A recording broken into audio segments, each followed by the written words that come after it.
Pak Haidar, suasananya suasana yang antusias tapi tertib. Ini gambaran ciri Muhammadiyah ini barangkali Pak. Ada ketertiban selalu di situ. Insya Allah forum ini forum tukar pikiran, tukar gagasan yang tadi sudah dibukakan awalnya dengan amat baik oleh Pak Ketua Umum Pak Haidar. Bagaimana negeri ini dibangun bukan kebetulan tapi gagasan, dan tokoh-tokoh pendiri republik ini itu memiliki akumulasi pengalaman perjuangan, memiliki wawasan yang amat luas, pengetahuan keilmuan yang mendalam, dan ketika mereka diminta untuk menghasilkan saripatinya, maka muncul sebuah kesepakatan yang disebut sebagai pembukaan Undang-Undang Dasar 45, yang seluruh bagian dari pembukaan itu menjadi dokumen pemikiran politik dengan pondasi intelektual solid yang bila disandingkan dengan keputusan-keputusan negara lain, kita bisa mengatakan inilah pondasi terbaik yang ada di banyak tempat. Itu dalam artian sesungguhnya.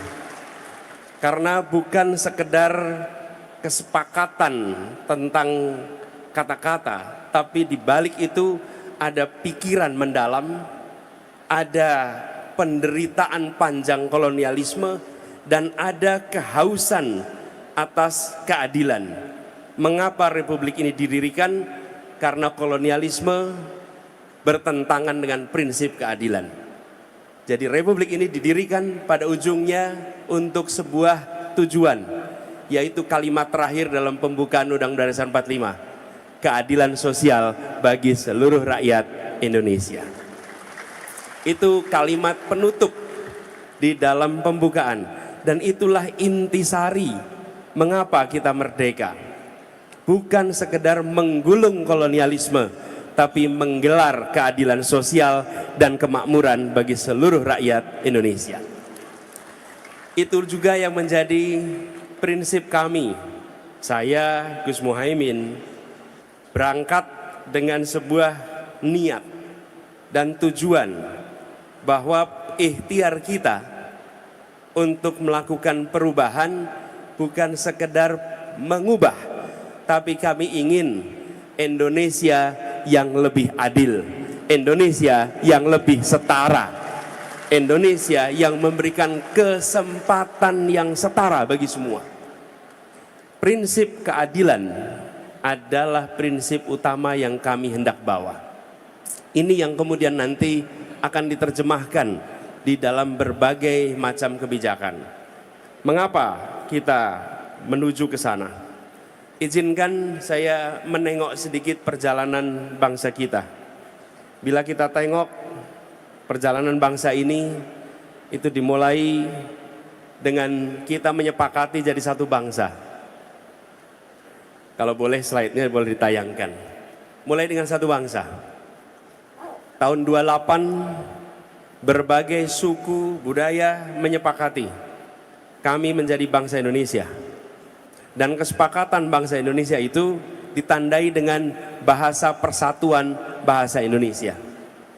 Bapak Ibu sekalian, kalau kita tidak menyepakati bahasa persatuan, mungkin di kampus-kampus Muhammadiyah itu kalau kuliah mahasiswanya dari mana-mana harus pada belajar bahasa.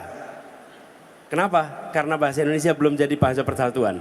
Hari ini kita menganggap sebagai sesuatu yang biasa saja bahwa kita memiliki bahasa persatuan bahasa Indonesia. Uni Eropa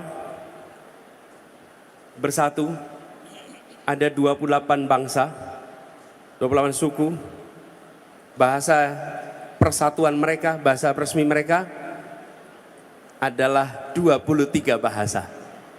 Seluruh kesepakatannya ditulis dalam 23 bahasa. Setiap parlemennya bersidang, di belakang ada penerjemah. Semua dokumen diterjemahkan. India begitu, semua negara bineka. Kita ini yang kami sebut sebagai satu yang pertama. Satu yang pertama, yaitu satu bangsa. Apa bisa dipastikan mengikuti iPad kami yang operator? Oke, mengikuti iPad ini saja ya. Jadi satu bangsa disambungkan dengan iPad saja. Coba kalau boleh minta tim operator untuk sambungkan di sini. Nah, yang kedua adalah satu negara yang tadi diceritakan oleh Pak Haidar. Kita menjadi satu negara, negara Indonesia. Satu pertama satu bangsa, satu yang kedua menjadi satu negara. Tapi kita masih federasi. Berikutnya, satu yang ketiga kita menjadi satu negara kesatuan ketika ada mosi integral Natsir. Menjadi satu kesatuan. Jadi kalau hari ini ada yang mengatakan NKRI harga mati, itu K-nya itu baru terjadi tahun 50. Sebelum itu belum ada K, adanya negara Indonesia. Dan disebut Indonesia itu wilayahnya cuma Jogja.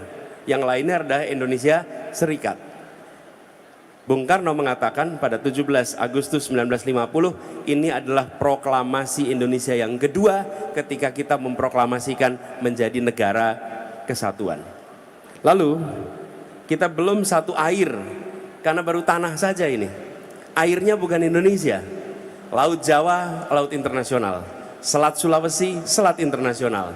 Berbagai perairan bukan wilayah Indonesia. Lalu deklarasi Juanda.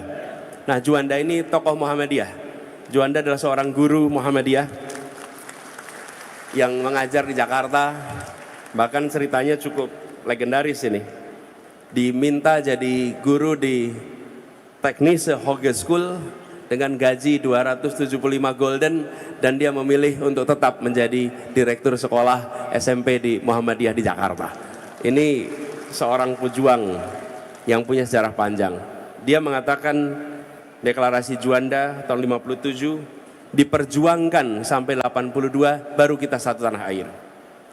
Nah, PR yang berikutnya, kita ingin, ini menjadi visi kita, sudah satu bangsa, satu negara, satu tanah air, satu negara kesatuan, satu yang kelima, kita harus menjadi sebuah satu kemakmuran di seluruh wilayah Indonesia. PR kita di situ, bagaimana seluruh wilayah ini memiliki kesetaraan kemakmuran, kesetaraan kesempatan. Karena bila terjadi ketimpangan terus-menerus, maka resikonya adalah menjaga persatuan itu akan sangat sulit sekali. Sebagai contoh, saya berikan ilustrasi Bapak Ibu sekalian, betapa ketimpangan itu nyata. Pembangunan itu tentang manusia, bukan tentang infrastruktur, bukan tentang bangunan, tapi manusianya. Indeks pembangunan manusia Jawa Sumatera, perhatikan tahun 2013 69 skornya untuk Jawa dan Sumatera. Coba perhatikan Kalimantan, Bali, Nusa Tenggara, Sulawesi, Maluku, paling kanan bawah, angka 69 tahun 22. Artinya apa? Ketinggalannya satu dekade. Bukan soal selisihnya itu 4 poin, 5 poin. Mengejar 5 poin itu satu dekade Bapak Ibu sekalian. Jadi ini ketimpangan bila tidak dikoreksi, ini belum masukkan pertumbuhan ekonomi. Nanti bisa tunjukkan pertumbuhan ekonomi, lapangan pekerjaan, investasi, dan indikator-indikator lainnya. Masukkan satu aja, ketimpangan luar biasa. Bapak Ibu sekalian pasti pernah ingat balkanisasi tahun 90-an, Yugoslavia tercerai-berai. Kita ingatnya etnik konflik, itu di ujung. Sebelumnya apa? Disparitas ekonomi yang terus-menerus. Makedonia yang maju, Serbia yang maju, tapi Bosnia, Herzegovina, dan tempat-tempat yang lain, Slovakia yang itu mengalami penurunan yang luar biasa. Ketimpangan itu terus-menerus. Dibiarkan, itu sama seperti mengeringkan hutan, seperti mengeringkan rumput. Cukup ada satu puntung rokok jatuh, maka rumput itu terbakar, maka hutan itu terbakar. PR kita hari ini, jangan pernah kita mengeringkan rumput Indonesia, jangan pernah kita mengeringkan hutan Indonesia dengan membiarkan ketimpangan itu terus-menerus. Apalagi kalau dimasukkan ketimpangan kota desa, ketimpangan kota kecil, kota besar. Ketimpangan itu luar biasa. Inilah PR terbesar kita. Karena itu kita ingin menjaga Indonesia utuh, Indonesia tetap satu, dan bangsa ini utuh. Caranya apa? Bukan dengan menekan dan memberikan rasa takut. Kita pernah punya periode di mana ada stabilitas, ada persatuan. Kenapa? Karena ada yang pegang senjata dan mengawasi semuanya. Maka diam dan bersatu. Persatuan yang sesungguhnya itu ditopang dengan hadirnya rasa keadilan. Di situ maka muncul persatuan. Itulah sebabnya kita mengusahakan ke arah sana. Kesetaraan dalam semua aspek. Dan ketika kita berbicara kesetaraan semua aspek, maka kita ingin melakukan perubahan yang mendasar. Yang pertama, Bapak Ibu sekalian yang kami hormati, kami melihat perlunya untuk kita mengubah kebijakan-kebijakan dengan memasukkan unsur keadilan. Kenapa ini menjadi mendasar? Sebagai contoh, bidang pendidikan, nanti akan kita bahas bersama. Apakah kebijakan untuk penerimaan siswa baru sudah mencerminkan rasa keadilan? Bila bentuk bangku, jumlah bangku sekolah seperti piramida, SD bangkunya banyak kelas 1, SMP sedikit, SMA kelas 1 sedikit, maka itu artinya kita belum berniat untuk menyekolahkan setiap anak Indonesia. Karena anak-anak kita masuk SD belum tentu nanti lulus SD punya bangku SMP. Begitu juga dengan SMA. Ini contoh. Begitu kita masukkan kebijakan tentang pembangunan di bidang kesehatan misalnya, apakah sudah ada kesetaraan akses pada fasilitas kesehatan di seluruh wilayah Indonesia? Untuk promotif, untuk kuratif, untuk preventif. Ini semua begitu pertanyaan tentang keadilan dimasukkan setiap sektor, maka masing-masing sektor itu akan melakukan perubahan. Begitu juga dengan aspek pembangunan ekonomi. Pembangunan ekonomi kita banyak sekali berorientasi kepada pertumbuhan, bukan pada pemerataan. Dan ketika bukan pada pemerataan, maka kita merasakan ekonominya tumbuh, artinya kuenya membesar, tapi potongannya tidak merata. Kita ingin melakukan perubahan. Ya, kuenya membesar, tapi potongan kuenya harus rata dirasakan oleh semua. Dan itu artinya pertumbuhan dan pemerataan. Inilah yang kita ingin kerjakan bersama-sama. Jadi pendekatannya berubah dari pertumbuhan semata-mata menjadi pemerataan dan keberlanjutan. Begitu juga dengan sektor. Jangan sampai kita hanya fokus pada 1-2 sektor. Kita menginginkan sektor dan teritorial, sektor dan kawasan. Kenapa? Kebutuhan pembangunan di Sumatera beda dengan di Kalimantan, beda dengan di Sulawesi, beda dengan di Nusa Tenggara, beda dengan di Papua.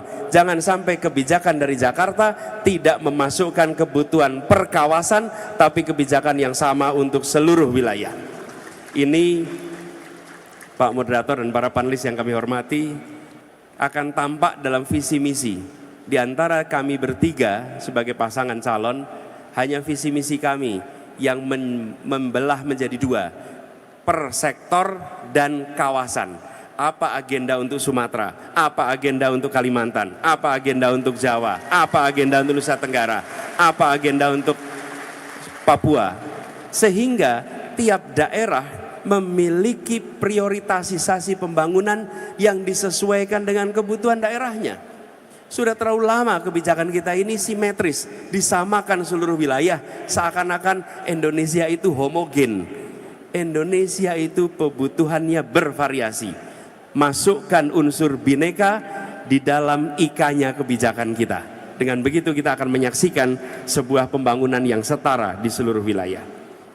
Lalu pendekatan top down menjadi pendekatan kolaborasi gotong royong. Memiliki kewenangan bukan berarti memiliki pengetahuan. Memiliki kewenangan bukan berarti memonopoli peran. Sebagai ilustrasi, di tahun 50-an, 60-an, 70-an, peran negara itu sangat besar. Mengapa? Karena pelaku non-negara belum besar, masih kecil. Karena itu kita mengandalkan peran negara. Di bidang pendidikan saja, semuanya peran negara. Tapi sekarang, non-negara itu makin hari makin besar. Lihat saja kampus Muhammadiyah sekarang ini. Dari Perserikatan Muhammadiyah saja. Ini kalau saya lihat datanya nih. Kontribusi Muhammadiyah ini, coba lihat. 112 rumah sakit, 5.300 sekolah, 172 perguruan tinggi, 440 pesantren, ada 1.200. Ini apa? Ini civil society. Kalau negara hanya membayangkan kemajuan itu lewat tangan negara, salah. Kemajuan adalah kolaborasi antara kekuatan negara dan unsur-unsur civil society. Kolaborasi. Jadi beri kesempatan yang sama.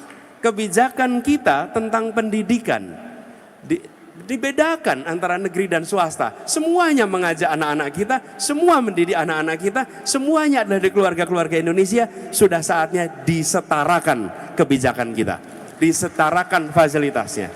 Nanti sekolah umum dan madrasah, sekolah agama, lagi ada bedanya. Bapak Ibu sekalian, sudah cukup di sini. Kami mulai kemarin di Jakarta. Di Jakarta itu penerimaan siswa baru digabung antara sekolah negeri dan sekolah swasta. Menerimanya bersama-sama dalam satu sistem penerimaan siswa baru. Kenapa? Kami ingin kirim pesan kepada semua. Ini adalah sekolah milik negeri Indonesia. Bahkan sebagian sekolah-sekolah itu sudah ada sebelum Indonesia merasakan kemerdekaan. Kenapa kita jadi diskriminatif? Nah, kita ingin kolaborasi. Dulu memang iya negara yang mengambil posisi besar. Kenapa? Karena civil society belum kuat. Hari ini tidak. Hari ini begitu besar. Ini contohnya amal usaha Perserikatan Muhammadiyah. Amal usaha Perserikatan ini luar biasa. Bagaimana kebijakan kita tentang rumah sakit antara swasta dan negeri? Coba lihat. Sudah saatnya disetarakan kebijakan-kebijakan itu semua. Jadi Bapak sekalian yang kami hormati, prinsip ini yang kemudian diturunkan di semua kebijakan yang insya Allah akan dibuat. Lalu yang tidak kalah penting, kami merasa perlu untuk mengembalikan kegiatan demokrasi kita untuk bisa kembali. Indonesia hari ini mengalami kemunduran.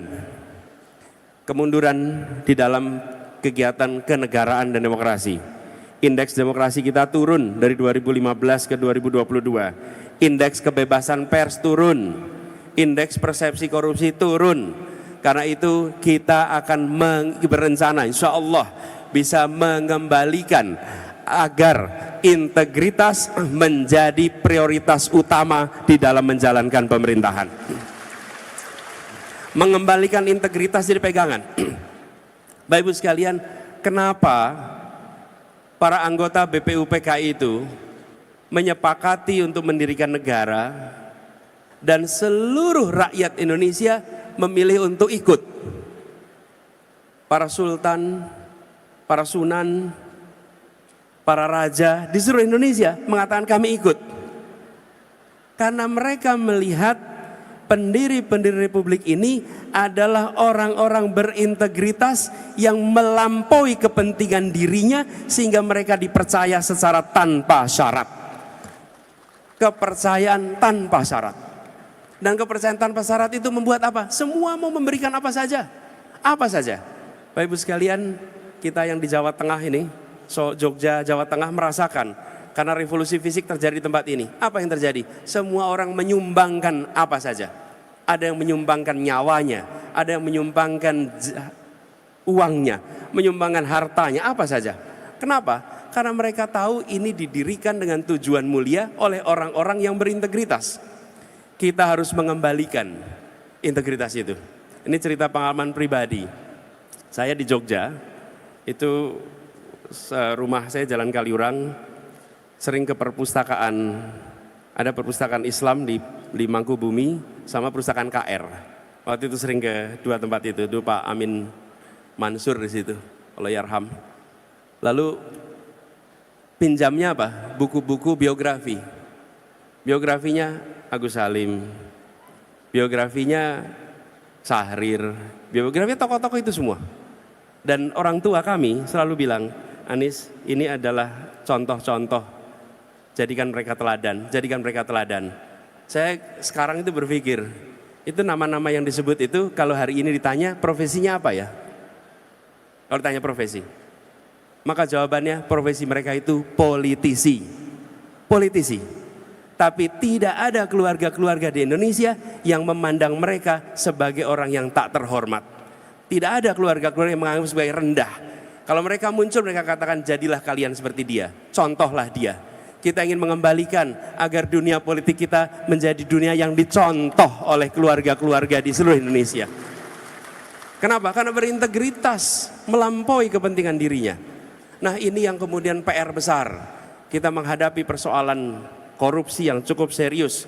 Karena itu komitmen untuk memberantas korupsi tidak bisa dimulai di tengah. Itu harus dimulai dari yang paling atas, karena ketegasan dari atas akan menular terus ke bawah. Tidak ada ketegasan yang merembes dari bawah ke atas. Ketegasan itu merembesnya dari atas ke bawah. Tidak ada yang terbalik. Bila di atasnya tegas, ke bawahnya tegas. Bila di atasnya kompromi, ke bawahnya akan kompromi. Inilah prinsip. Karena itu kami melihat ini salah satu prinsip yang penting sekali. Yang kedua, sekalian, mensinkronkan antara apa yang dikerjakan di pusat, di provinsi, di kabupaten kota. Dengan adanya pemilihan tingkat daerah, dengan adanya otonomi daerah, kebijakan pusat sering tidak sinkron. Kenapa terjadi? Saya pernah merasakan jadi kepala daerah. Kalau saya ditanya, pernah tidak dapat perintah dari pusat untuk memperbaiki kesehatan? Tidak pernah. Pernah tidak dapat perintah untuk memperbaiki pendidikan? Tidak pernah. Pernah dapat perintah untuk memperbaiki soal kesehatan ibu? Tidak pernah. Jadi kalau ada gubernur, wali kota, bupati memikirkan soal ibu hamil, maka bupati, wali kotanya itu yang peduli. Bukan karena ada direction dari pusat. Ke depan itu diubah. Harus ada guideline dari pusat untuk semua isu yang harus dikerjakan oleh seluruh daerah. Kenapa? Karena pusat mengirimkan dana transfer. Dana transfer dikirimkan tapi tidak diiringi dengan tuntutan kinerja. Apa yang terjadi? Dana transfernya diterima, tapi di jalan tidak dilaksanakan program-program untuk kesejahteraan rakyat. Insya Allah dengan seperti ini maka sinkronisasi itu akan terjadi. Integritasnya ada, sinkronnya ada. Insya Allah ini akan membuat aliran APBN kita, APBD kita dirasakan lebih baik untuk seluruh masyarakat Indonesia. Boleh diaminkan. Boleh diaminkan. Baru kali ini amin diaminkan. Nah, kemudian sekalian, kita menyaksikan juga bagaimana kebebasan dalam demokrasi mengalami penurunan. Kritik justru dibutuhkan dalam sebuah pemerintahan. Karena kritik itu akan mencerdaskan masyarakat, dan kritik itu akan memaksa pembuat kebijakan untuk selalu mengkaji mana yang lebih baik. Karena adanya hujanan kritik. Tapi ketika kritik itu mati, maka mati atau dimatikan, maka yang sesungguhnya terjadi, kebijakan itu kualitasnya mengalami penurunan. Jadi kami memandang kebebasan ini menjadi salah satu hal yang penting untuk dikembalikan, bahkan kebebasan pada rakyat secara umum. Jangan sampai menyebut Indonesia dengan istilah Wakanda, dengan istilah Konoha, hanya karena kita tidak berani menyebut nama Indonesia karena khawatir ada undang-undang ITE yang memprosesnya. Insya Allah undang-undang yang membelenggu kebebasan itu yang akan direncana untuk direvisi di kedepannya.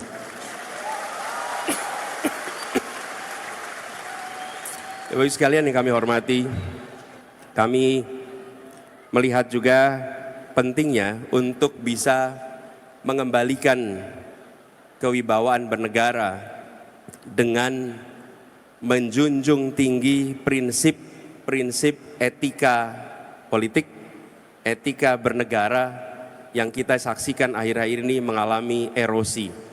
Komitmen itu harus dijaga, dan itu artinya menjaga agar kepentingan-kepentingan non-negara jangan sampai mendominasi keputusan-keputusan yang diatur oleh pemerintah.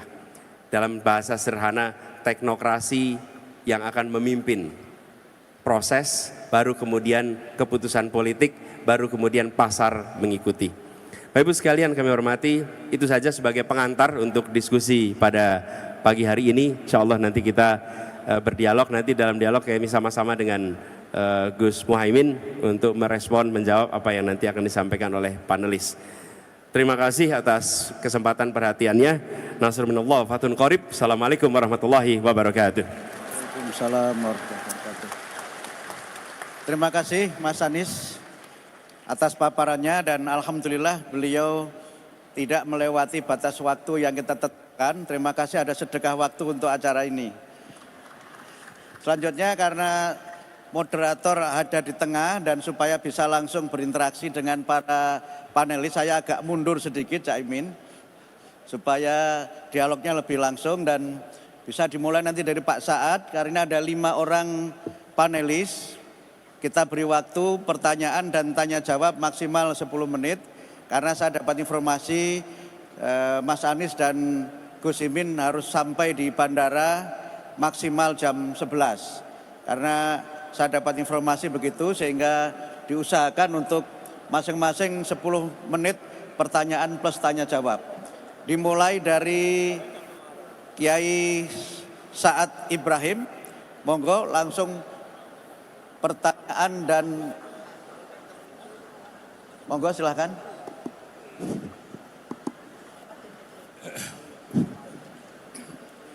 Bismillahirrahmanirrahim.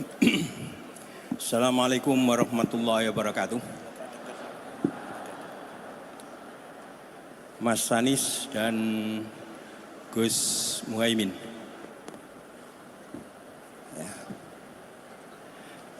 Salah satu karya monumental terkait dengan politik Islam itu ditulis oleh Al-Mawardi, Al-Ahkamus Sultaniyah. Beliau menyebut al-imamah maudu'atun li khilafatin nubuwah fi khirasatiddin wa siyasatid dunya. Politik atau kepemimpinan adalah sesuatu yang diadakan untuk meneruskan misi kenabian. Dan misi kenabian itu yang pertama khirasatuddin, yang kedua siasatud dunya. Saya ikuti apa yang disampaikan tadi dan saya baca, saya lihat di YouTube dan di beberapa pemberitaan. Dari visi dan misi Mas Anies dan Gus Muhaimin ini ya, belum tersebutkan khirasatuddinnya yang dipaparkan semuanya dalam konteks siasatud dunyanya. Ya. Ketika ini terjadi, maknanya ada sesuatu yang sangat urgen yang diabaikan. Mohon maaf. Ya. Karena itu saya ajak semuanya, ya, termasuk Mas Anies dan Gus Muhaimin, untuk menirukan yang saya ucapkan bersama-sama kita semua. Indonesia beragama, berkeadilan, cerdas, sejahtera untuk semua. Silakan ditanggapi. Monggo silakan. Langsung aja Mas Muhaimin. Ini sekedar informasi untuk Mas Anies dan Gus Muhaimin. Acara ini disiarkan langsung oleh televisi Muhammadiyah. Jadi yang mengikuti acara ini tidak hanya yang hadir di auditorium, tapi juga pemirsa televisi Muhammadiyah dan juga berbagai media nasional yang juga merilai acara ini, sehingga ini live streaming di banyak media sehingga audiennya sekali lagi untuk seluruh masyarakat Indonesia yang mengikuti lewat televisi Muhammadiyah dan media yang lainnya. Karena itu monggo silahkan dari Pak Saad tadi ditanggapi, Caimin atau Mas Anies monggo. Yang jelas orasinya beliau seperti calon. Intinya saya mengusulkan perubahan visi dengan menambahkan beragama, lalu ada cerdas tadi itu. Makasih. Berdiri nggak Pak? Assalamualaikum warahmatullahi wabarakatuh. Bismillah, alhamdulillah, salatu wassalamu ala rasulillah, la hawla wa la quwata illa billah, amma ba'du. Pak Kiai Saad dan seluruh panelis yang saya muliakan,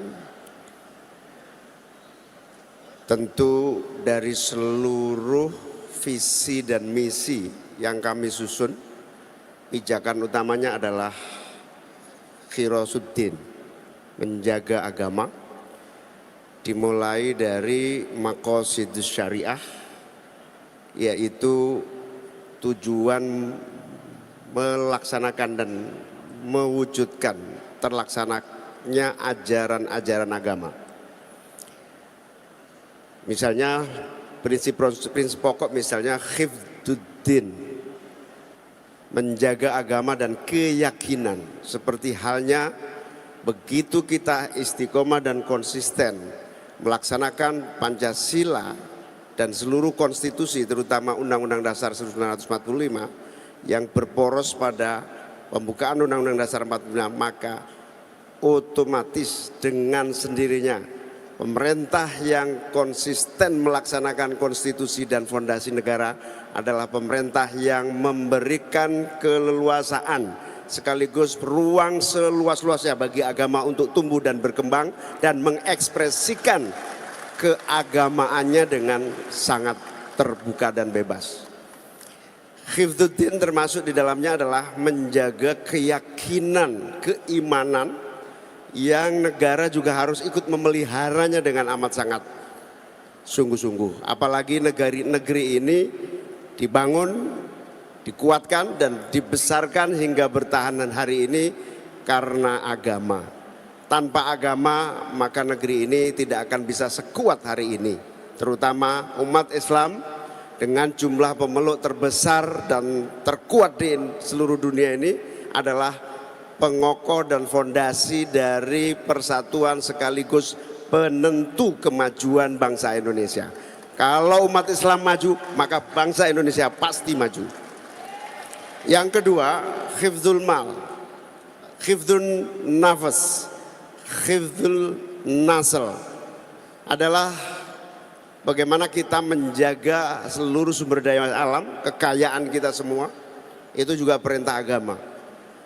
Hifdzul akal, lembaga pendidikan, seluruh aturan dan seluruh kebijakan negara yang menjaga kualitas manusia dan kemanusiaan kita. Apalagi dari seluruh kewajiban negara yang paling pokok adalah mencerdaskan kehidupan bangsa. Dari situlah termasuk perintah agama yang pokok. Dengan spirit keagamaan seluruh maqasidus syariah itu, otomatis kami berdua di dalam visi dan misi, terutama secara eksplisit maupun implisit, semuanya kita niatkan dalam konteks ibadah untuk mengembangkan warisan agama Islam yang kuat dan kokoh di bumi Nusantara kita tercinta. Yang kedua, bahwa sebenarnya pemerintah atau negara ini tidak akan mampu menjaga dan mengatasi persoalan yang dihadapi bangsanya. Apalagi hari ini, waktu tinggal 3 menit. Hari ini masalah pokoknya sangat nyata di depan mata kita. Problem baru muncul di tengah masyarakat. Hari ini selain penyakit mah, flu, sakit kepala, ada yang namanya gangguan mental merata di seluruh bangsa kita. Ini akibat tekanan ekonomi, suasana sosial, budaya yang terus mengalami perubahan cepat tanpa diantisipasi dengan baik. Maka satu-satunya yang bisa mengatasi selain kemampuan negara untuk menjaga agar warganya betul-betul terhindar dari seluruh masalah-masalah gangguan mental, apa yang disampaikan oleh Mas Anies tadi adalah semua upaya negara di dalam mengatasi tidak munculnya gangguan mental kepada masyarakat. Nah, agama harus ditumbuh kembangkan agar seluruh problem gangguan mental yang menjadi penyakit baru bangsa ini bisa diatasi dengan secepat-cepatnya oleh tokoh-tokoh agama, pimpinan agama, ulama, kiai, dan seluruh gerakan agama di tanah air kita. Dengan visi itu saya yakin dan optimis, insya Allah apa yang disebut Izzul Islam wal Muslimin baldatun thayyibatun warabun ghafur bukan sekedar slogan, tetapi betul-betul agama menjadi berperan secara langsung, secara transformatif maupun pembentukan mental dan karakter bangsa. Demikian tanggapan dari kami. Terima kasih. Assalamualaikum warahmatullahi wabarakatuh. Terima kasih Cak Imin. Mas Anies mau menambahkan? Cukup? Baik, jadi dari tanggapan Cak Imin menunjukkan bahwa Cak Imin ini memang betul-betul santri. Kesantriannya tidak diragukan, insya Allah. Terima kasih. Berikutnya Prof. Sofyan Hanif, monggo.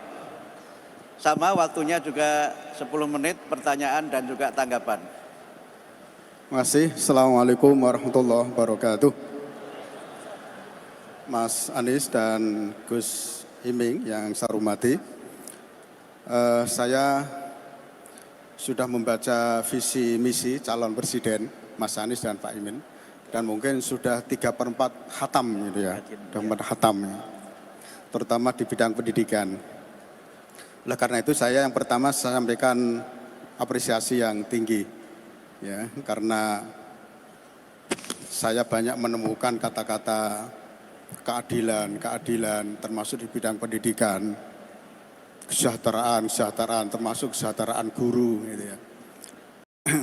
Tapi saya berpikir begini, memang salah satu indikator yang bisa dipakai untuk mengetahui bagaimana perkembangan bangsa kita itu dari ukuran tadi yang sudah disampaikan Human Development Index tadi ya, HDI.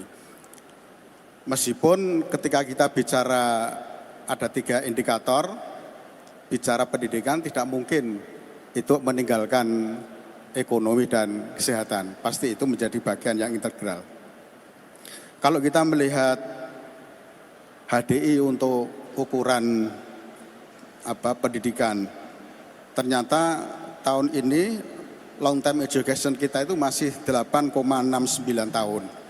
Artinya penduduk kita itu rata-rata berpendidikan SMP kelas 2. Ya, kelas 2, belum sampai lulus.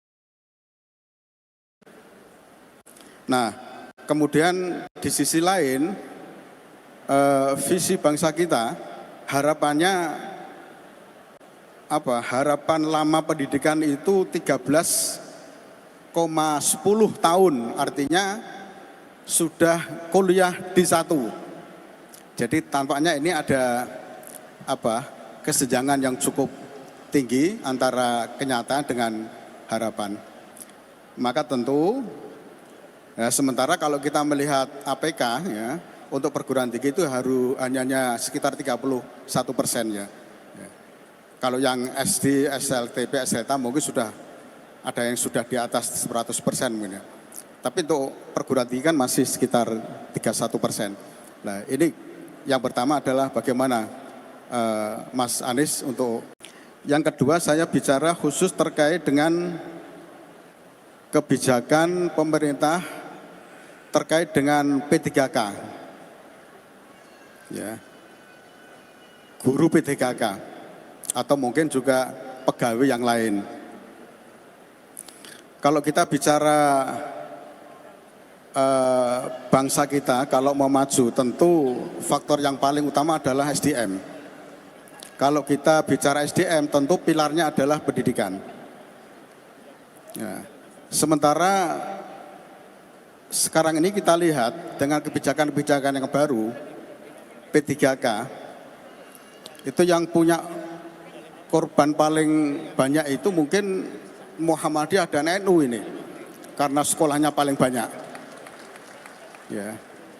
Tadi disampaikan Muhammadiyah lebih dari 2.000 sekolah mulai dari TK sampai perguruan tinggi. perguruan tinggi saja Muhammadiyah punya 170. Pemerintah itu hanya sekitar 117 yang negeri-negeri itu. Ya, apalagi di tingkat pendidikan dasar dan menengah. Nah, dengan P3K itu banyak guru Muhammadiyah dan mungkin juga teman-teman di sekolah madrasah NU juga diambil. Padahal yang diambil itu adalah guru-guru yang di Muhammadiyah menjadi guru yang telah.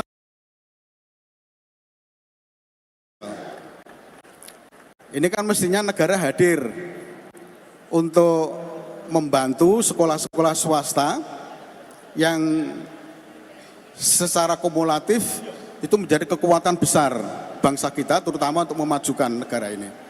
Maka kemudian bagaimana ini tanggapan Mas Anies, dan kemudian ada titipan lagi nih satu, pendidikan tinggi Mas Anies. Pendidikan tinggi itu ada kebijakan PTNBH.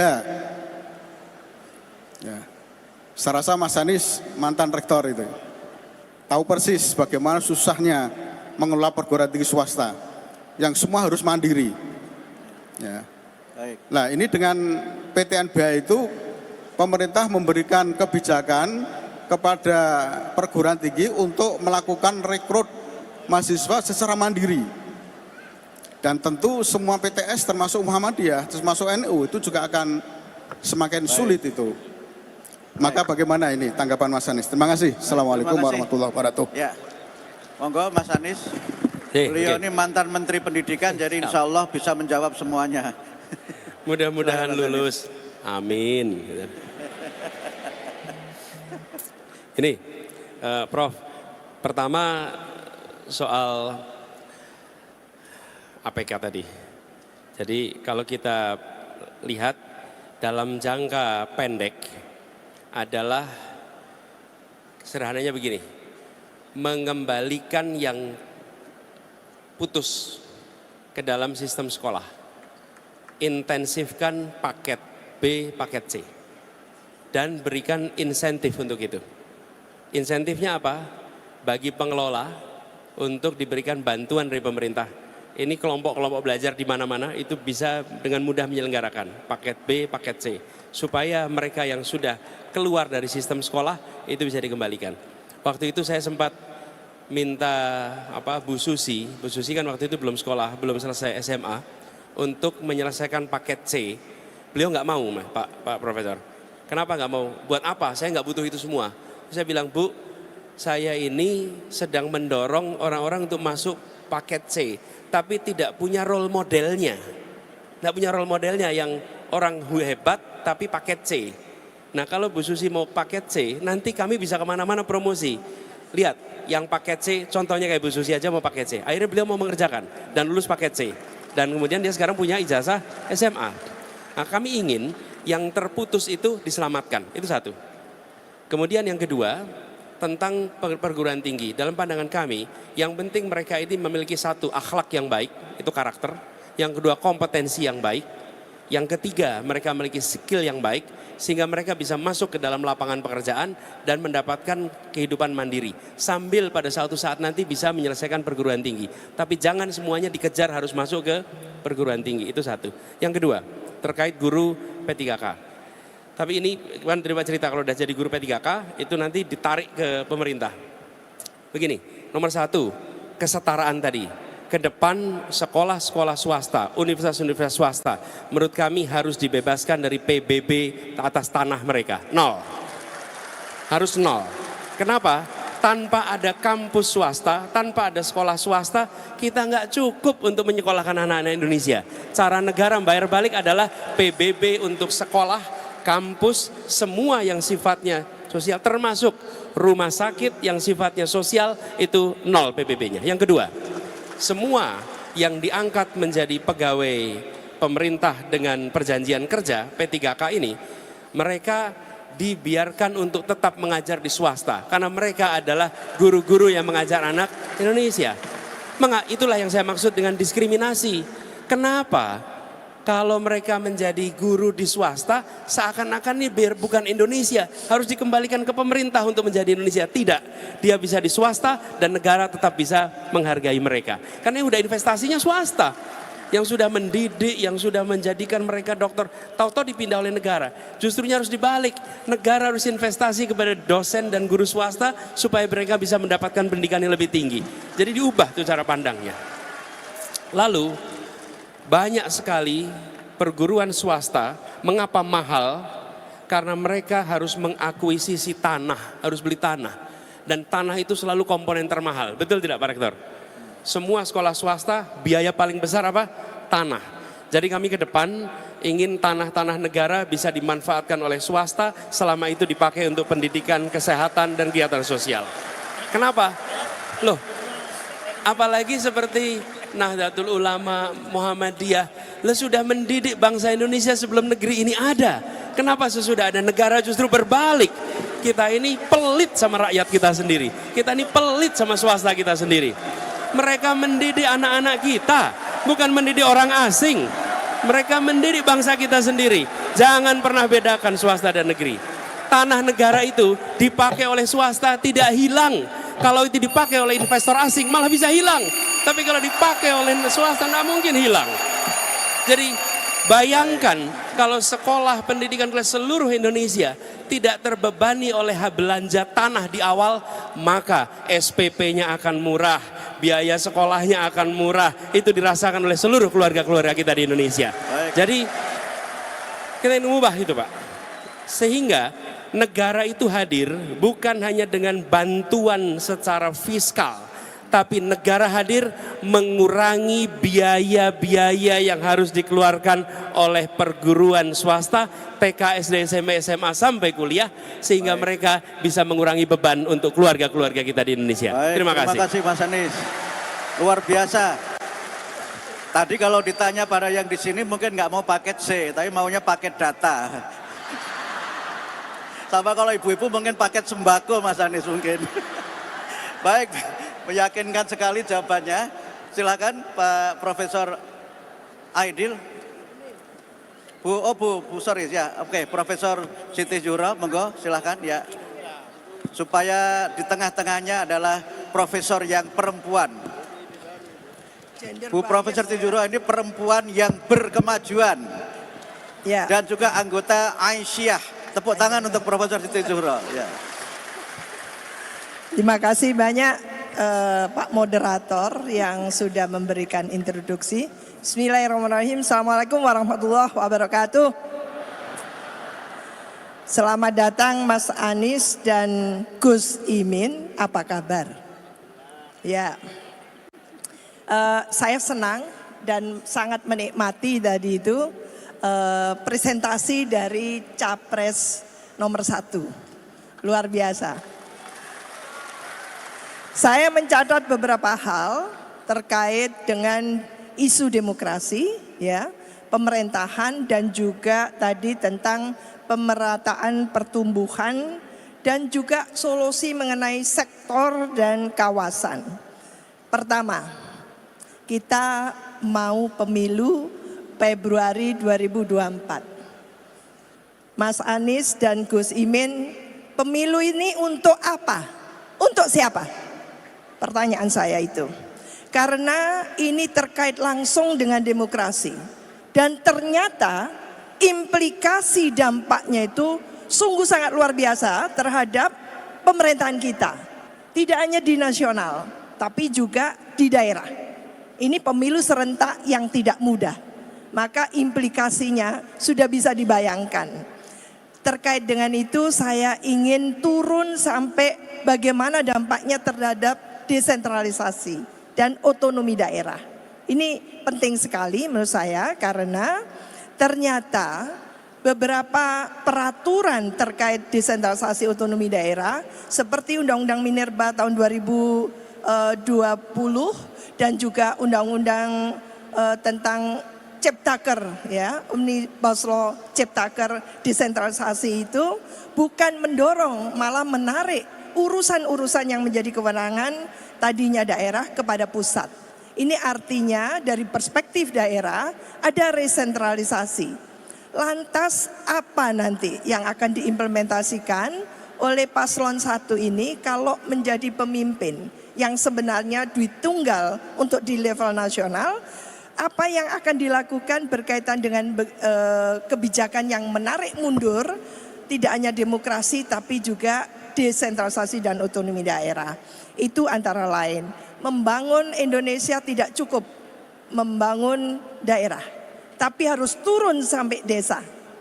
Maka saya ingin bertanya, kebijakan seperti apa yang akan diberlakukan dengan desa, kepada desa? Kita tahu sekarang ini punya undang-undang desa dan juga dana-dana itu sudah ke desa. Tapi apa yang disampaikan oleh Kemendes patut kita catat, dari jumlah 75.000 desa yang mandiri secara indeks mandirinya itu baru di tataran kecil sekali, tidak sampai 5%. Lah ini tentunya menjadi pekerjaan rumah bagi pasangan Amin gitu ya. Apa yang akan dilakukan dengan itu? Termasuk bagaimana membangun daerah perbatasan. Ini penting ya, karena daerah perbatasan itu candra di muka kita. Dan kita tahu dengan semua keterbatasan di daerah perbatasan itu, di sana yang namanya tentu gitu ya, pembangunan yang belum maju itu masih sangat mendominasi. Lah ini yang tentunya juga penting direspon, karena tadi itu saya senang ada kebijakan sektor dan kawasan, dan wabil khusus sebelum saya selesai tentang perempuan. Di depan kita perempuan duduknya lebih banyak daripada laki-laki. Maka kebijakan tentang tentu peluang perempuan ke depan di ranah publik gitu ya. Sehingga baik di legislatif, yudikatif, eksekutif ya, di ranah politik gitu, perempuan tidak lagi didiskriminasi. Apa kebijakan yang penting itu? Terima kasih. Wassalamualaikum warahmatullahi wabarakatuh. Waalaikumsalam warahmatullahi wabarakatuh. Monggo, Mas. Makasih Prof. Wiwi. Tanyanya sama jawabnya durasinya sama. Tanyanya banyak betul Prof. Wiwi. Nanti kita bagi-bagi. Nomor satu, pemilu untuk siapa? Begini, kita bangsa ini menjalani sebuah perjalanan. Tujuannya meraih Indonesia yang adil makmur. Setiap 5 tahun sekali kita berhenti, menengok ke belakang, menengok ke depan. Apakah kita masih bergerak di arah yang sama? Pemilu adalah menentukan arah. Apakah Indonesia akan terus bergerak ke arah yang sesuai tujuan awal bernegara atau tidak? Jadi tujuannya adalah jeda tiap 5 tahun. Seperti kalau kita camping itu, pengembaraan di hutan, maka setiap 2 jam sekali berhenti, lihat titik azimut, masih selurus nggak kita dengan tujuan. Inilah tujuan kalau menurut hemat kami, supaya seluruh bangsa ini bisa nantinya merasakan keadilan dan kemakmuran sebagaimana yang dirasakan itu lewat kebijakan. Nomor satu.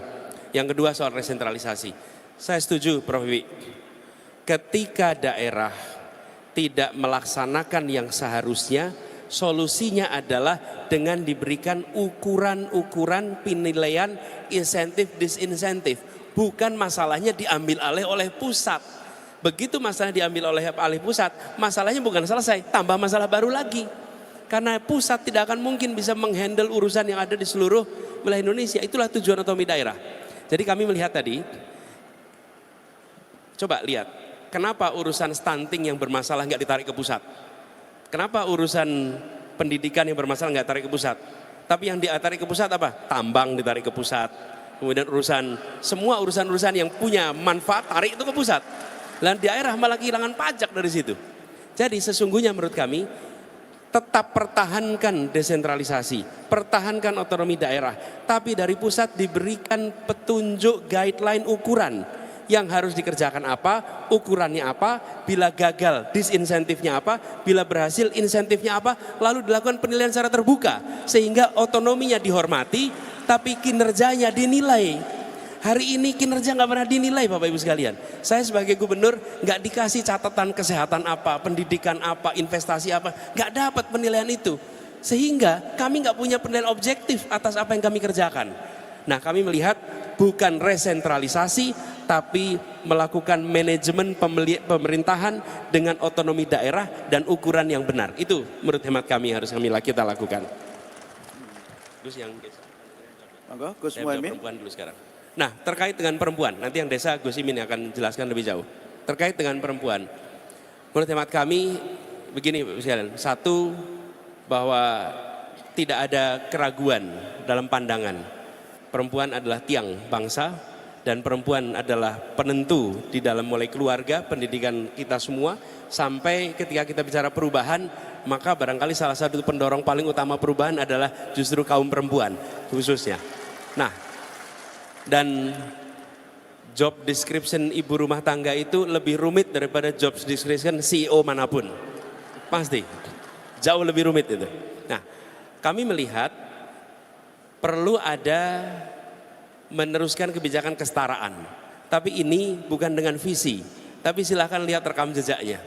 Lihat rekam jejak ketika Gus Imin mimpin di PKB. Apakah memberikan kesempatan pada perempuan? Coba lihat, di PKB banyak sekali perempuan. Ini ada beberapa contoh anggota dewan juga perempuan. Satu. Yang kedua, saya pernah mengalami, Prof. Wiwi, ketika kami mimpin kampus, 4 dari 5 direktur adalah perempuan. Dan ketika mimpin ngadepin COVID kemarin di Jakarta, bisa dibilang semua yang memimpin urusan COVID itu justru pemimpin perempuan. Dari dinas kesehatan, asistennya, semua adalah perempuan. Kami artinya apa?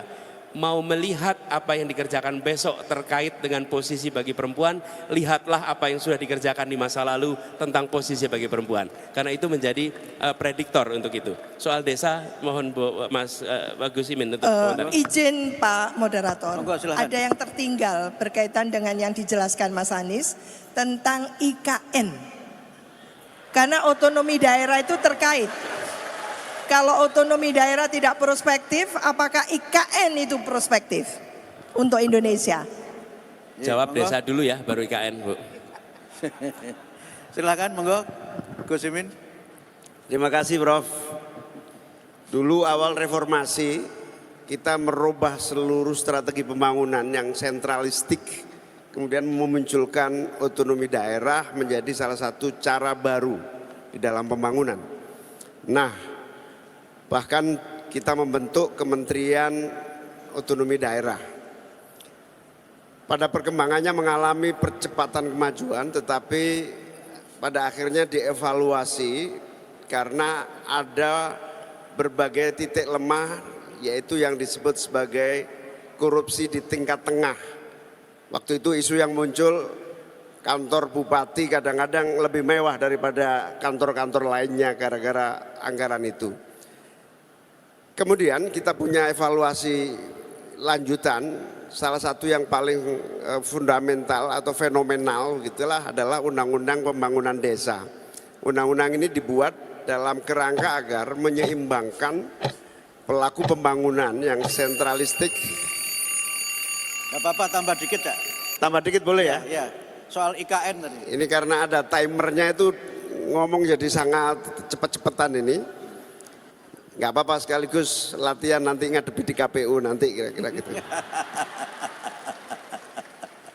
Nah, kemudian dievaluasi melalui pembangunan otonomi daerah melalui pembangunan desa sebagai bukan sekedar kewenangan dan distribusi kerja, tetapi lebih besar dari itu adalah bagaimana ada anggaran yang langsung bisa dirasakan dan digunakan sesuai kebutuhan mendesak di tingkat desa. Anggaran yang digunakan lambat laun berkembang dan tumbuh terus meningkat. Awalnya banyak yang ragu karena apakah kepala desa mampu menggunakan dana desa, apakah tidak terjadi korupsi.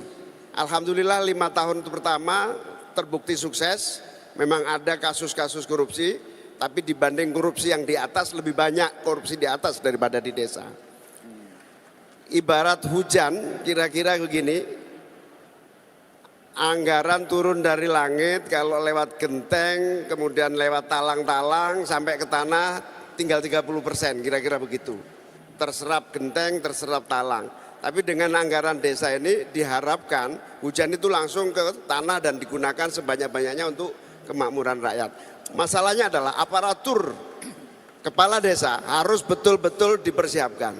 Saya kira salah satu tugas kita semua termasuk Universitas Muhammadiyah harus memperbanyak dan memproduk kepala-kepala desa lulusan Universitas Muhammadiyah yang bisa menjadi pelaku pembangunan yang menjadi contoh. Sehingga hujan dari langit tidak menjadi contoh selama ini, nyerap di mana-mana sampai di bawah.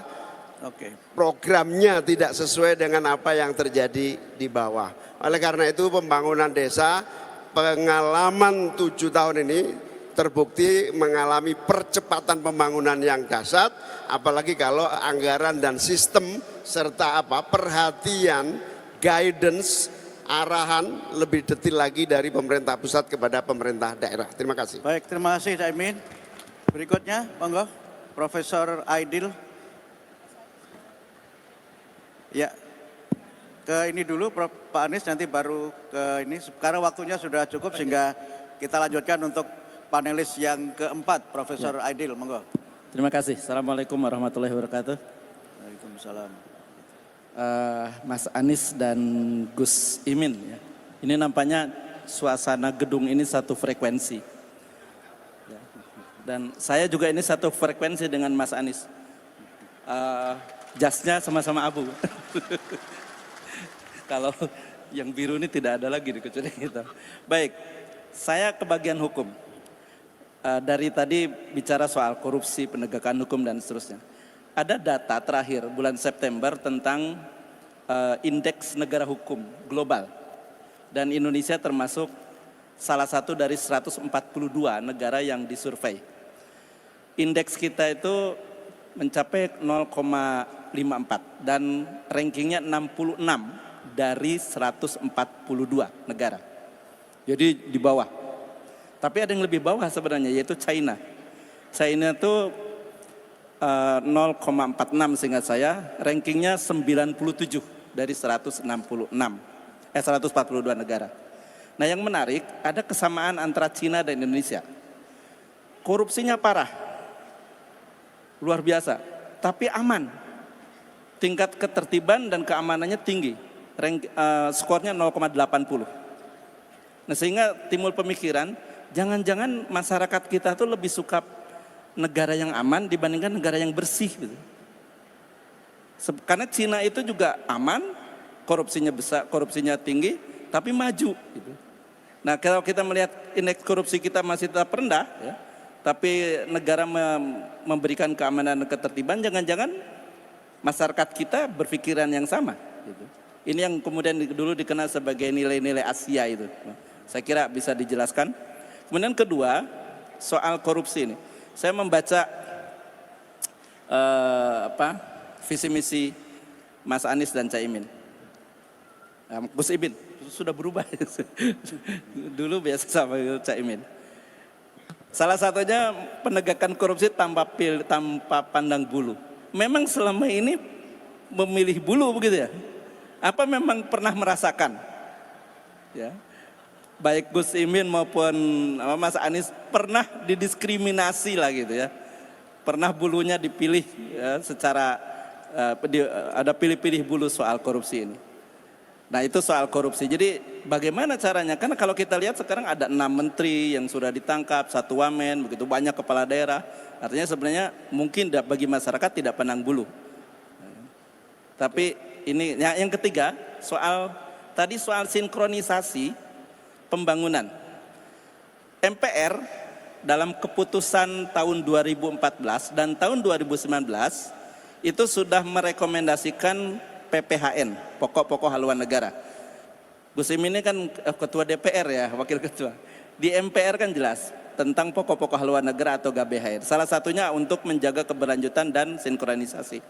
Pertanyaan saya, apakah pasangan nomor 1 ini sepakat untuk mengembalikan GBHN dan PPHN sesuai dengan rekomendasi MPR? Karena menurut Muhammadiyah, ya, selama ini kita mengalami distorsi, deviasi, dan erosi dari cita-cita negara yang terkandung di dalam Undang-Undang Dasar 45, termasuk di dalam soal perencanaan pembangunan. Ya. Terima kasih. Baik, terima kasih. Ini pertanyaannya sulit pakai S, Mas Anies. Silakan, monggo. Mas Anies dulu atau Gus Imin dulu, monggo. Gini, Cina. Gini, Pak. Saya mulai dengan terakhir dulu aja. Bapak Ibu sekalian, kalau Bapak Ibu secara random ngecek aja, ketemu wali kota bupati, tanya kapan terakhir buka Undang-Undang Dasar 1945, oke? kaget kita. Tanya ekonom yang menyusun tentang kebijakan pendidikan, kebijakan ekonomi.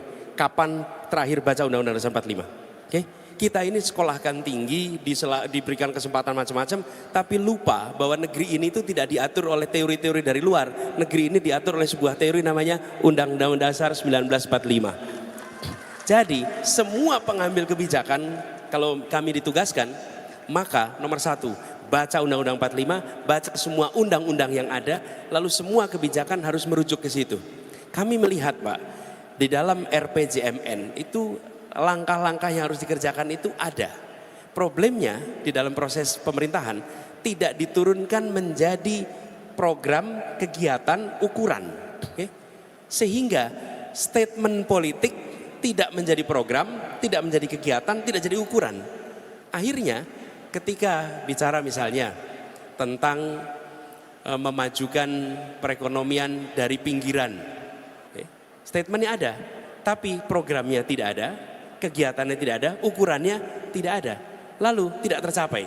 Padahal di RPJMN-nya ada. Lalu kita menyalahkan RPJMN-nya. Padahal menurut kami problemnya bukan di RPJMN, problemnya adalah di dalam tata kelola pemerintahan. Kalaupun ini diganti ujungnya menjadi GBHN, selama proses di bawahnya tidak terjadi, maka itu akan lewat juga. Jadi kenapa di era Orde Baru itu relatif jalan, bukan GBHN-nya menurut kami, tapi ada Bappenas yang menerjemahkan itu menjadi program, menerjemahkan menjadi kegiatan, menjadi ukuran, lalu semua kementerian jalan mengikuti program itu. Begitu ya Pak, yang nomor satu. Lalu yang kedua, terkait dengan negara korup tapi aman.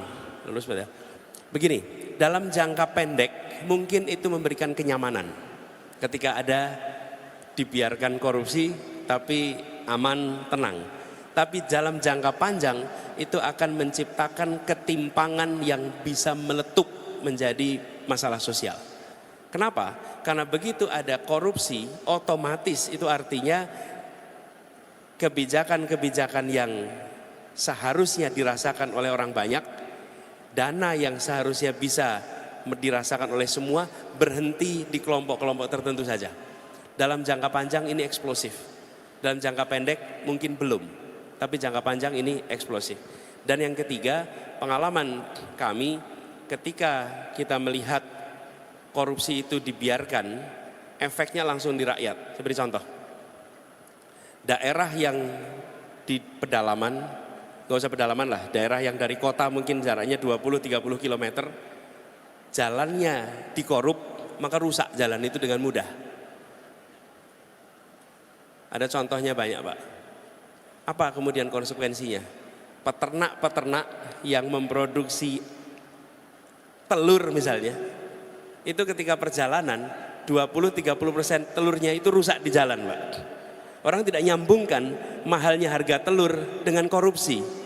Padahal kenapa harga telurnya di pasar mahal? Karena dia hanya bisa melakukan 70%, 30%-nya rusak di jalan. Kenapa rusak di jalan? Karena jalannya sesungguhnya dalam pasaran kita. Nah kami melihat bagaimanapun juga korupsi ini tetap harus diberantas. Nol belum tentu bisa, tapi ikhtiar memberantas itu harus terus dilakukan. Inilah pentingnya mengapa nilai itu harus dipegang. Orang kalau punya nilai, belum tentu dia menjalankan nilai itu setiap waktu. Tapi kalau dia menyimpang, dia tahu kemana harus kembali. Tapi kalau orang tidak punya nilai, dia menyimpang, dia belandang terus menyimpangnya itu. Karena dia tidak tahu kemana harus kembali, karena tidak punya pegangan nilai. Disitulah mengapa kepemimpinan nasional harus memiliki ideologi. Kepemimpinan nasional harus punya nilai. Sehingga ketika dia melakukan kebijakan-kebijakan yang mungkin tidak sejalan dengan ideologi yang dipegang, tidak jalan nilai, dia tahu kapan harus kembali. Termasuk soal pemerintahan yang bersih itu.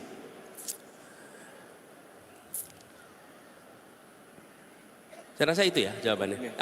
Yang IKN tadi, saya numpang jawab di 1 menit ini. Ketika tujuan membangun kota baru adalah dengan alasan pemerataan, maka itu tidak menghasilkan pemerataan yang baru. Mengapa? Karena itu akan menghasilkan sebuah kota baru yang timpang dengan daerah-daerah yang ada di sekitarnya. Jadi antara tujuan mau memeratakan Indonesia tidak. Kalau mau meratakan Indonesia, maka bangun kota kecil menjadi menengah, kota menengah menjadi besar di seluruh wilayah Indonesia. Bukan hanya membangun satu kota di tengah-tengah hutan. Karena membangun satu kota di tengah hutan itu sesungguhnya menimbulkan ketimpangan yang baru. Jadi antara, sekali lagi nih, antara tujuan dengan langkah yang dikerjakan itu tidak nyambung. Nah kami melihat di sini problem. Ini problem. Karena itu ini harus dikaji secara serius. Karena tujuan kita yang saya sampaikan tadi, Indonesia yang setara, Indonesia yang merata. Argumennya sama.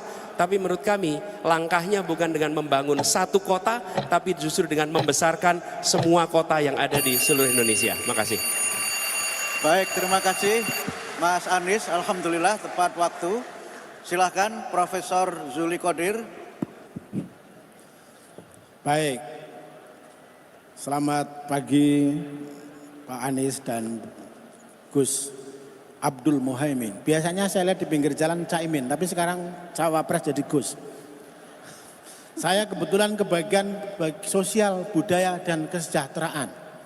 Yang hadir di sini sebagian besar adalah guru yang rata-rata agak kurang sejahtera. Plus dosen yang juga agak kurang sejahtera. Mereka tetap mau jadi guru, tetap mau menjadi dosen, sekalipun terutama yang guru swasta dibayar 3 bulan sekali. Dan itu guru Muhammadiyah plus guru Nahdlatul Ulama.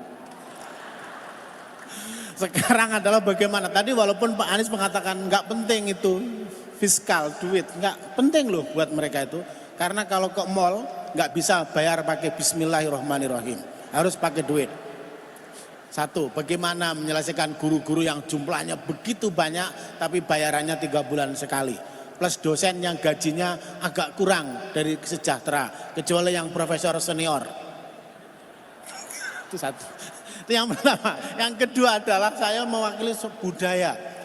Dulu ada Lekra dan Mani Kebu. Sekarang para aktivis budaya, pelaku kebudayaan itu nyaris tidak terdengar. Gimana ini? Akan dimunculkan. Misalnya kalau dulu kan jelas ini yang budayawan kiri, budayawan kanan, budayawan tengah, budayawan yang macam-macam. Sekarang ini dianggap tidak jelas. Bagaimana ini supaya para pelaku budaya, para aktivis kebudayaan, para yang menggerakkan budaya di tingkat lokal, ada budaya NU, ini Gus Imin, ada budaya hadroh. Budaya hadroh oleh sebagian ini agak kurang internasional, padahal internasional sekali kan budaya hadroh. Lalu budaya yang lain-lain, gimana ini biar supaya memiliki daya saing internasional. Tapi juga sebagian akan mengatakan, ya budaya bolehlah, tapi tidak bertentangan dengan agama. Misalnya begitu. Padahal kalau saya, ya budayalah, agama agak sedikit lah, agama agak dipinggirkan sedikit. Misalnya begitu ya, kalau saya misalnya begitu. Tapi ini karena pasangan dari Muhammadiyah dan dari NU, saya kira agak berbahaya kalau meninggalkan unsur keagamaan gitu. Kalau saya kan Muhammadiyah, tapi sekarang udah mulai tengahan lah ya. Saya udah mulai tengahan, Muhammadiyah tengahan. Dia diajak oleh Pak Sekum soalnya, sama Pak Ketum. Gimana ini memposisikan budaya yang pinggiran, bisa menjadi punya daya saing internasional, tapi kemudian tidak mendistorsi hal-hal yang sifatnya keagamaan. Terakhir adalah soal rumah sakit, ini saya atau Omnibus Law kesehatan. Alhamdulillah banyak rumah sakit Muhammadiyah. Rumah sakit NU belum terlalu banyak, saya tahu. Tapi pesantren luar biasa banyak. Ya anggap aja misalnya pondok ini adalah rumah sakit lah, kira-kira begitu. Gimana ini agar Omnibus Law yang menghantam habis. Ya, Muhammadiyah mau bikin rumah sakit internasional, kelas. Sampai hari ini tidak mendapatkan perizinan atau belum. NU mau membuat pesantren internasional, ya internasional, tapi judulnya, pelaksananya belum. Ini bagaimana ini? Gitu. Memungkinkan enggak Omnibus Law ini ditinjau ulang sehingga rumah sakit Muhammadiyah, rumah sakit NU, rumah sakit yang agak kecil-kecil itu mendapatkan posisi yang bagus. Karena kalau tidak, nanti kami tidak jadi mendukung saudara berdua. Nah, kira-kira begitu. Terima kasih. Assalamualaikum warahmatullahi wabarakatuh.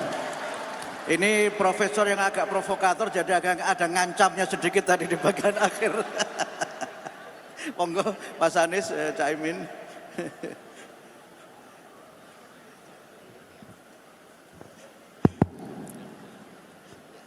Begini, Pak, yang terkait dengan kebudayaan dulu.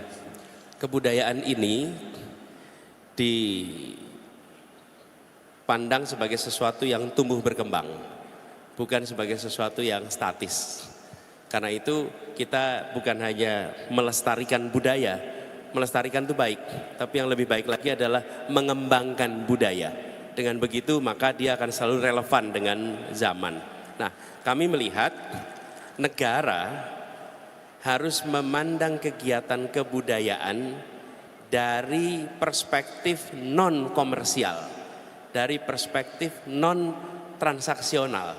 Kegiatan kebudayaan itu harus dipandang sebagai kekayaan bangsa yang negara harus investasi supaya tumbuh berkembang. Semua pengeluaran menurut hemat kami di bidang kesehatan, di bidang pendidikan, di bidang keagamaan, di bidang kebudayaan tidak boleh dicatat sebagai biaya. Bukan dicatat sebagai cost, tapi harus dicatat sebagai investasi. Itu cara pandangnya beda ketika dia dicatat sebagai investasi. Ketika dia dicatat sebagai investasi, karena itu kita memperhitungkan apa yang akan dihasilkan dari ini. Tapi kalau dia dicatat sebagai cost, maka kita akan selalu berusaha mengurangi. Dan apa yang terjadi? Kita mengurangi dana untuk kebudayaan. Para seniman mengalami kesulitan sekali untuk berekspresi atas karya-karya seninya. Kenapa? Karena negara tidak hadir di situ, karena negara mengandang itu sebagai biaya, dan biaya itu kalau bisa dihemat sebanyak mungkin. Tapi kalau investasi, bagaimana kita bisa menghasilkan dampak yang besar? Contohnya Korea Selatan.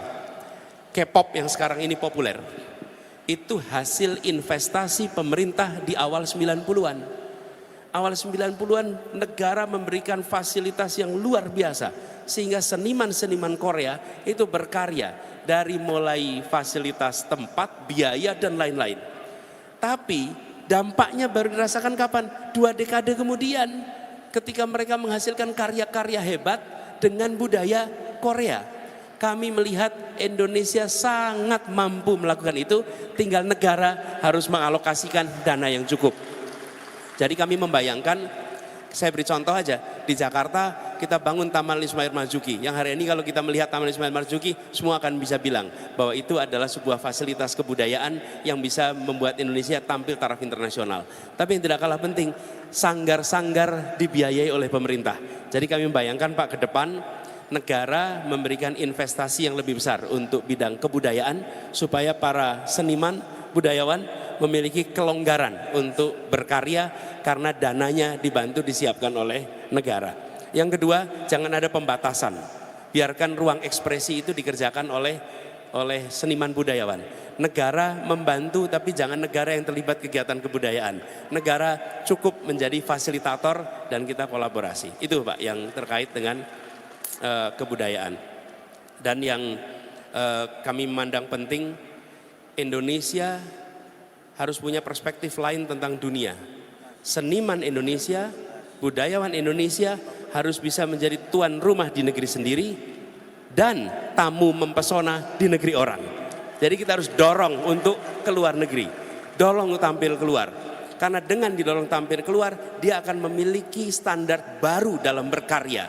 Hari ini kalau budayawan seniman akan berekspresi di Biennale di mana, sulit sekali. Datang di dalam forum-forum kebudayaan dunia sulit sekali. Kenapa? Karena negara tidak mau membiayai mereka. Ke depan justru itu yang akan didorong supaya Indonesia mewarnai kebudayaan dunia, bukan hanya mengimpor kebudayaan dunia di sini. Ya. Kemudian soal ya, pembukaan Undang-Undang Dasar 45 atau seluruh isi dari konstitusi kita memposisikan negara hadir dan menjadi solusi. negeri ini bukan negeri tarung bebas. Negeri ini adalah negara harus memberi kesempatan yang kecil untuk tumbuh besar, yang besar tetap besar. Kalau semua dibiarkan tarung bebas, maka yang terjadi yang besar akan semakin besar, yang kecil tidak akan pernah bisa tumbuh menjadi besar.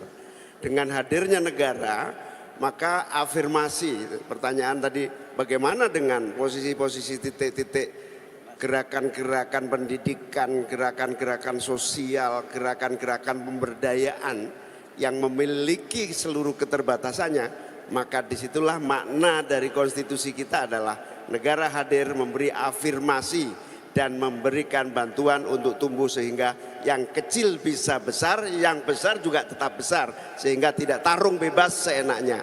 Seperti jawaban yang terakhir tadi, apakah perlu GBHN? Ya perlu tentu saja, tetapi bukan soal GBHN-nya, tetapi soal konsistensi, istiqomahnya negara dan pemerintah dalam menghadirkan sebuah keadilan, kesamarataan, kesempatan yang sama.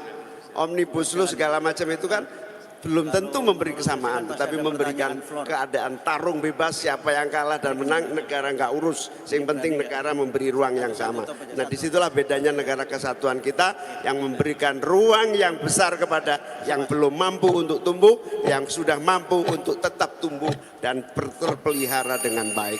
Negara tidak membiarkan korupsi seperti sekarang ini. Korupsi merajalela dibiarkan, kemudian negara tidak memiliki sistem yang mengatasi dengan tepat dalam semua keadaan yang terjadi. Terima kasih. Baik, terima kasih. Kita berikan tepuk tangan yang meriah untuk 5 panelis kita dan 2 pemimpin nasional calon presiden dan wakil presiden Republik Indonesia. Bapak dan Ibu sekalian, kalau kita melihat waktu, sekarang ini memang sudah jam 11. Saya tadi sempat bicara dengan Mas Anies, kalau barangkali masih ada kesempatan, awalnya memang kita akan buka 1 termin untuk 4 orang, tapi karena keterbatasan waktu, jadi kesepakatan dengan Mas Anies untuk 1 orang saja. Oh, 1 orang ini perempuan. Karena perempuan yang angkat tangan, jadi saya langsung setuju saja. Yang mana? Oh, yang di sana ternyata, Bu. Silakan Ibu, ya. Baik, terima kasih Prof. Muti. Oh, ini pertanyaan milenial Mas Anies. Ya. Saya Wulan Prasesti, mahasiswa Kesehatan Masyarakat UMS dan juga kader Ikatan Mahasiswa Muhammadiyah Kota Surakarta. Mengamati gagasan yang diberikan oleh Pak Anies dan Gus Imin, tentu saja tawaran Bapak sangat menarik dan tentu patut kami apresiasi. Pak, kita semua tahu bahwa beberapa periode ini stunting menjadi sorotan karena merupakan masalah prioritas di Indonesia.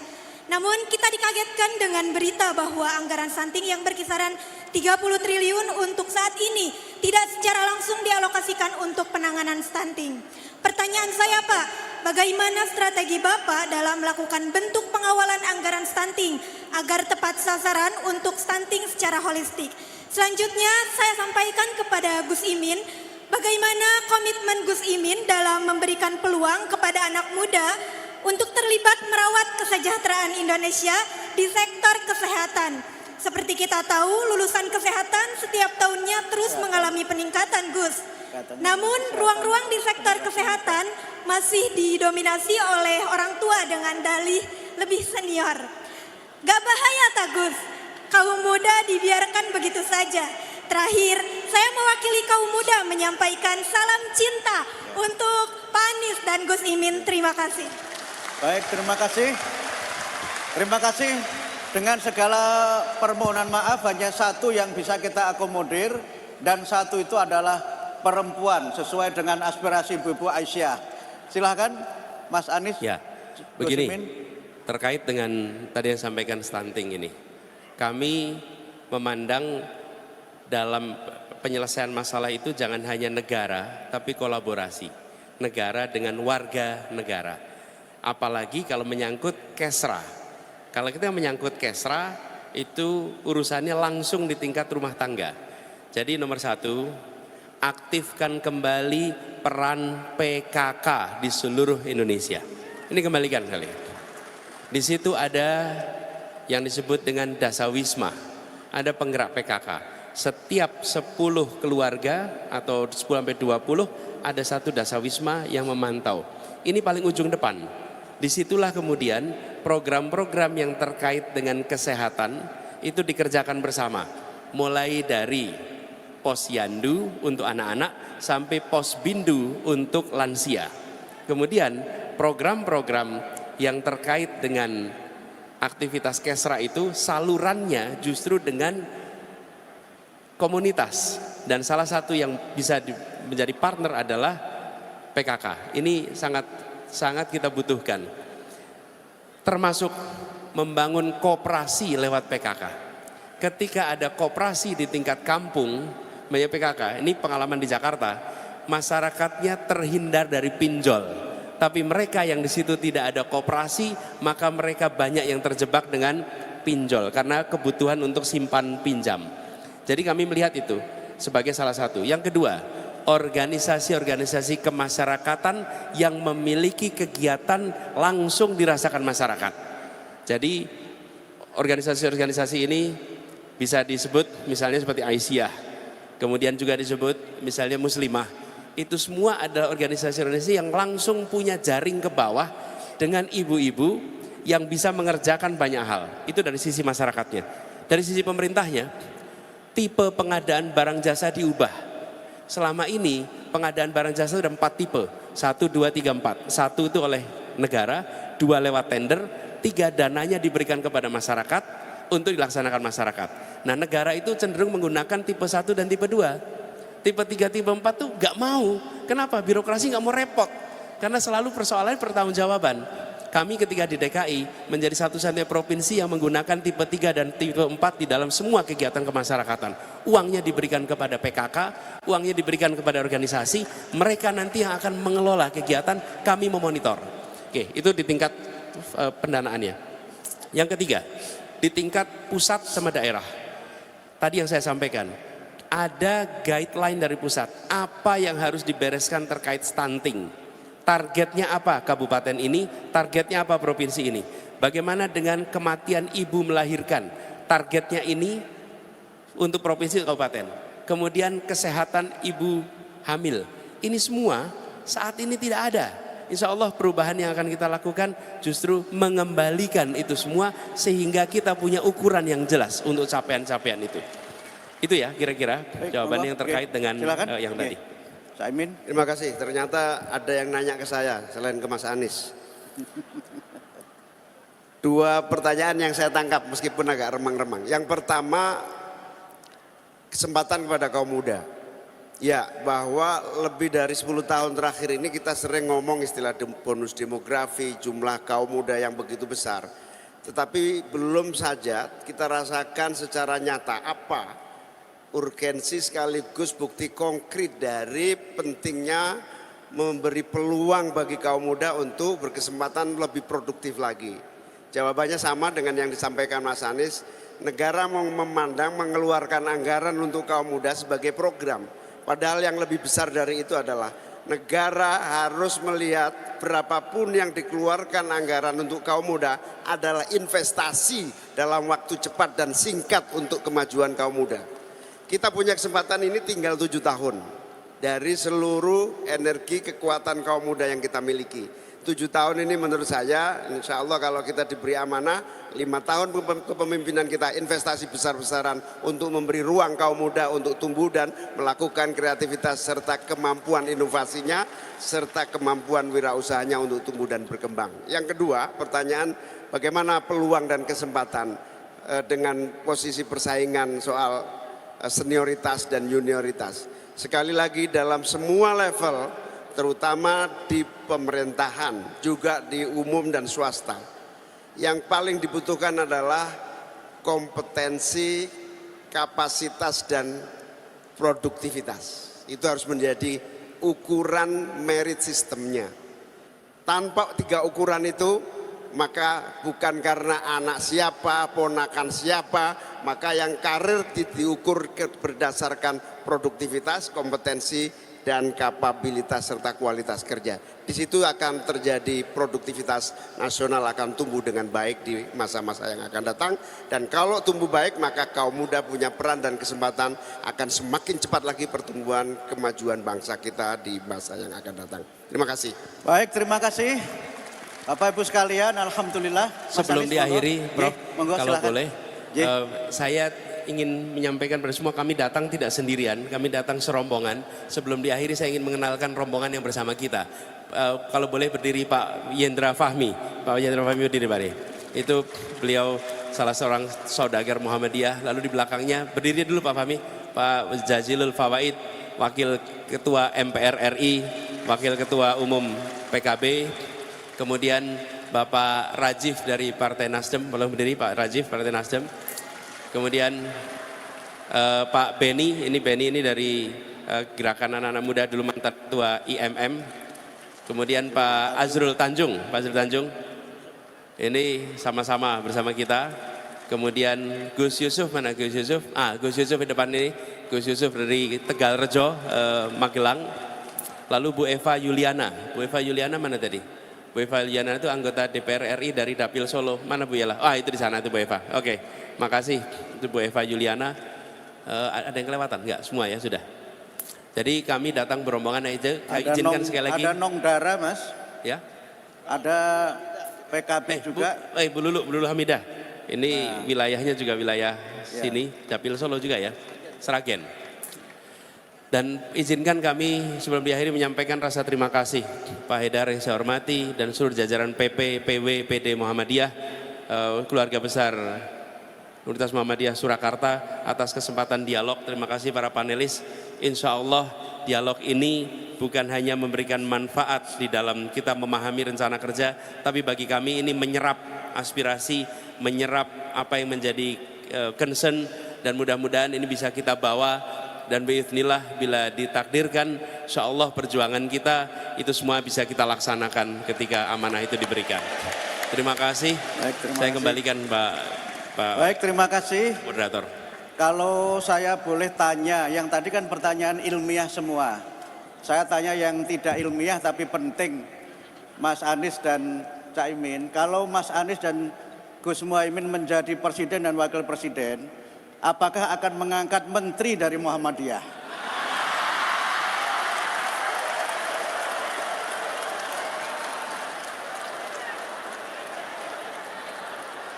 Ini pertanyaan singkat tapi konkret, mohon maaf ya. Iya. Monggo silakan. Iya. Pertanyaan berikutnya, apakah Pak Mukti maksud dalam daftarnya? Ya Pak Haidar ya, betul benar. Oh Pak Jokowi aja memberikan tempat, apalagi kita.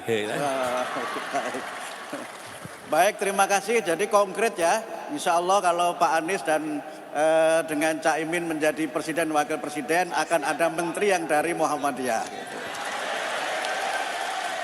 Monggo Caimin mau menambah menterinya berapa gitu ya?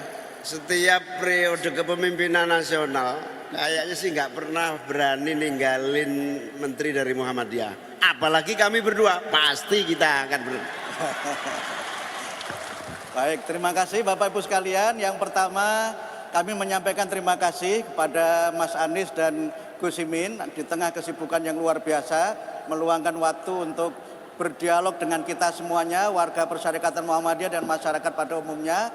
Terima kasih kepada panelis kita, para profesor yang juga luar biasa, pertanyaannya sangat tajam dan sangat cerdas dan bernas.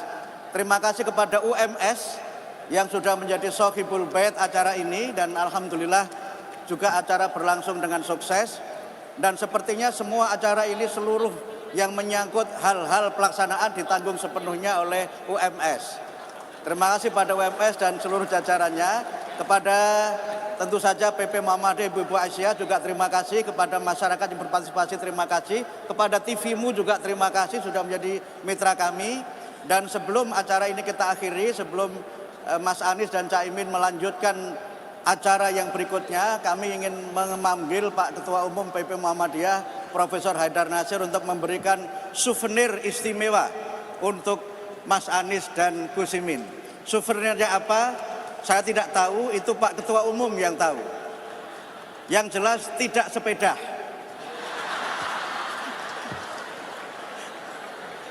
I don't know.